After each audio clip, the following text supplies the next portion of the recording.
It's a medical emergency that happens once every 12 minutes in Canada. A cardiac arrest occurs when the heart stops beating unexpectedly, cutting off blood supply and injuring the brain.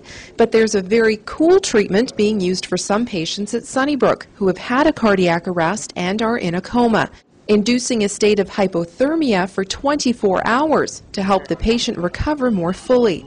Dr. Stephen Brooks, who has spent the last few years researching this treatment, has cooled more than 15 cardiac arrest patients. This therapy is meant to cool the body temperature of the patient down to about 34 degrees. Normally we're about 37 degrees Celsius.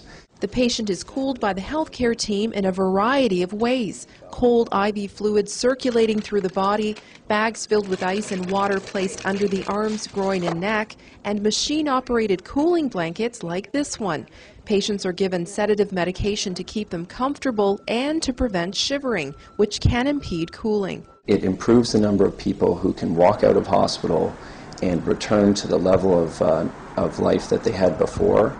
Exactly how this happens is still unclear, but the cooling process is thought to protect against cell injury and cell death, and that's great news for patients.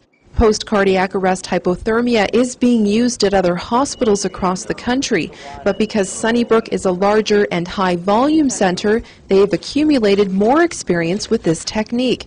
Sunnybrook is also involved in a collaborative study to better understand the best way to deliver this type of treatment to patients, knowing so many who could benefit are currently missing out. With Sunnyview, I'm Monica Mattis.